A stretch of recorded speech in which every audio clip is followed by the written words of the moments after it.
Greetings. இன்னைக்கு நம்ம மத்தேயு 2வது அதிகாரத்திலிருந்து ஒரு பகுதியை பார்க்கலாம்.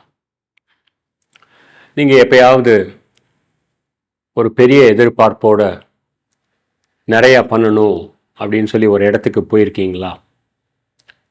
அந்த போன இடம் நீங்கள் எதிர்பார்த்ததை விட தரத்தில் குறைவாக இருந்து நீங்கள் என்ன பண்ணணும்னு நினச்சிங்களோ அதை பண்ண முடியாமல் போயிருக்கா?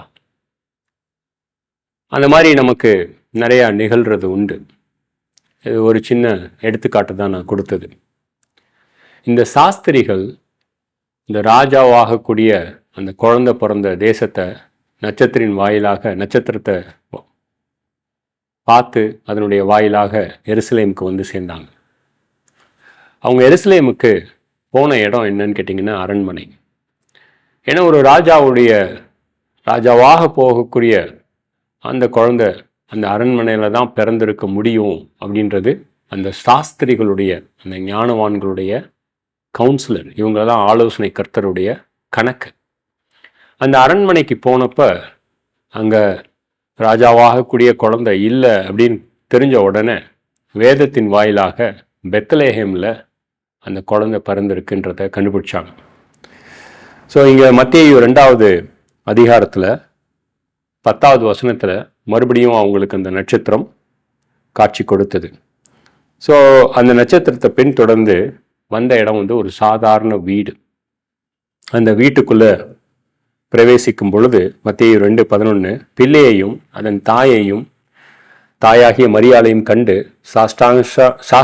சாஷ்டாங்கமாய் விழுந்து அதை பணிந்து கொண்டு தங்கள் பொக்கிஷங்களை திறந்து பொன்னையும் தூப வர்க்கத்தையும் வெள்ளை போளத்தையும் அதற்கு காணிக்கையாக வைத்தார்கள். அவங்க எதிர்பார்த்தது என்னது? அரண்மனை. ஆனால் அவங்க வந்து சேர்ந்தது ஒரு சாதாரண வீடு. அந்த வீட்டில் அவங்க எதெல்லாம் செய்யணும்னு நினைச்சாங்களோ அதை செஞ்சாங்க. சாஷ்டாங்கமாக விழுந்து பணிந்து கொண்டாங்க. தங்கத்தையும் தூப வர்க்கத்தையும் வெள்ளை போளத்தையும் எடுத்து கொடுத்தாங்க. இல்லை அரண்மனைக்கு வந்திருந்தாதான், அந்த குழந்தை பிறந்திருந்தாதான் இதெல்லாம் கொடுக்கணும், இது சாதாரண வீடு, கணக்கு சரியாக இருக்காது, இது இவ்வளவு பண்ணணும்னு அவசியம் இல்லை அப்படின்னு அவங்க நினைக்கல. சம்டைம்ஸ் கடவுள் வந்து நம்மளை இந்த மாதிரியான ஒரு இடத்துல நடத்துவார். நம்ம எதிர்பார்த்த விஷயத்தில் அதனுடைய தரத்தில் குறைவாக இருக்கும் பொழுது கர்த்தருக்கு நம்ம என்ன செய்யணும்னு நினைச்சோமோ அதை அந்த இடத்துல கூட கண்டிப்பாக செய்யலாம். கொஞ்சம் சிந்திச்சு பாருங்க நீங்கள். ஆமென்.